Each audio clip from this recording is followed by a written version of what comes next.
কোটিটকীয়া চালানবিহীন কাঠৰ সৰবৰাহক লৈ চাঞ্চল্য কামৰূপৰ পছৰীয়া দলৰ পথাৰত কোটি টকাৰ কাঠ জব্দ কৰাৰ পিছতে পোহৰলৈ আহিছে ৰাজ্যত চালানবিহীনভাৱে নিতৌ চলি অহা কাঠ সৰবৰাহৰ ঘটনা দীৰ্ঘদিন ধৰি বন্ধ হৈ থকা এটা ৱেৰহাউচত চলি আছিল অবৈধ কাঠৰ বেহা জালান উপাধিৰ এজন লোকে সুৰাৰ ৱেৰহাউচটো পূৰ্বৰে পৰা কোনো আইনী মেৰপেচৰ বাবে বন্ধ হৈ আছিল পিছে কামৰূপ প্ৰশাসন তথা বন বিভাগৰ নাকৰ তলতে ৱেৰহাউচটোত চলাই গৈছে কাঠৰ সিন্ডিকেট সানসাৰি কাঠৰ কাম কি কাম কাঠৰ কি কাম কৰা লোডিং কিমান দিনৰ পৰা চলি আছে মই আজি আহিছো আজি আহিছা কি কাঠ হয় এইটো সেগুন কাঠ বুলি মানুহ কৈ থাকে মই তো চিনি নাপাও ৰাতিপুৱা আহিছো ৰাতিপুৱাৰ পৰা কিমানখন গাড়ী লোডিং কৰিলা দোকান কৰিছো কিমান ডাঙৰ গাড়ী এইটো কেন্টিং গাড়ী কিটা কন্টেইনাৰ গাড়ী কিটা এই কিটা দুটা গুছি পলাই গল আৰু ফৰেষ্টৰ মানুহ দেখা পাই পলাই গল ফৰেষ্টৰ মানুহ দেখা পাই পলাই গল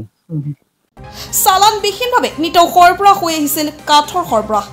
ডিমাপুৰৰ পৰা অহা কাঠেৰে ভৰ্তি হৈ আছে ৱেৰহাউচটো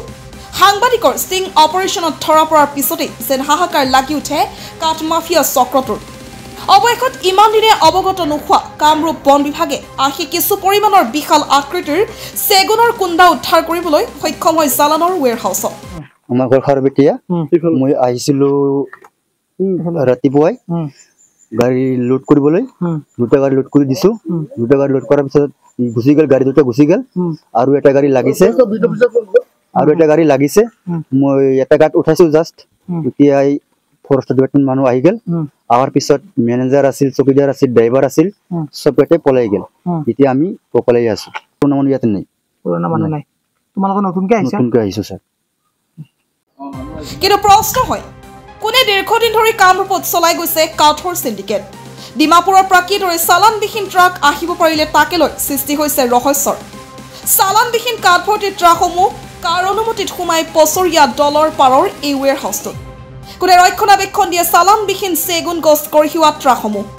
পৰৱৰ্তী সময়ত ফাদিল হ'ব কোন বিষয়ে কিমান টকাত সিন্ডিকেট মাফিয়াৰ লগত মেনেজ হৈ আছে কাৰ আশীৰ্বাদত চলি আছে এই অবৈধ কাঠৰ চোৰাং বেহা সেয়া এতিয়া লাখটকীয়া প্ৰশ্ন মালিকৰ বস্তু সিহঁতে গম পাব আমি আৰু সাধাৰণ মানুহ কাঠবিলাকতো চালানো নাই সেইবিলাখনৰ বিষয়ে আমি গম নাপাম ভাই ওপৰ সেইগিলা লাইন আমাৰ সেইগিলা লাইন আমাৰ নাই ইয়াৰে কোন মানুহ চাই আৰু আমাৰ এটা লোকেল মানুহ আমাৰ লোকেল মানুহ এজন আছে গাঁৱত আছে কি নাম হৰিদেৱ কলিতা বুলি হৰিদেৱ কলিতা এতে আছিল নেকি মানুহজন অলপ আগতে আজি নাই আজি আৰু এজন যি আছিল তাতে অসম মানুহ আছে ইয়াতে ক'ৰবাত আছে হৰিদেৱ কলিতাৰ ঘৰ ক'ত পছৰীয়া সি চাই এই কামটো সি চাই নহয় কোম্পানী আমাৰ কোম্পানী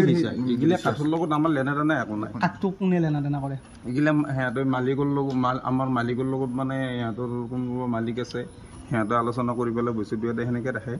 আমি তাত বাহিৰৰ বিশেষভাৱে আৰু আমি একো নাজানো আমি অসমীয়া মানুহ গোটেইখিনি আমি এটা লোক ভোগ কৰিব লগা একো নাই আমি পেটৰ দায়িত্ব কিবা এটা পাওঁ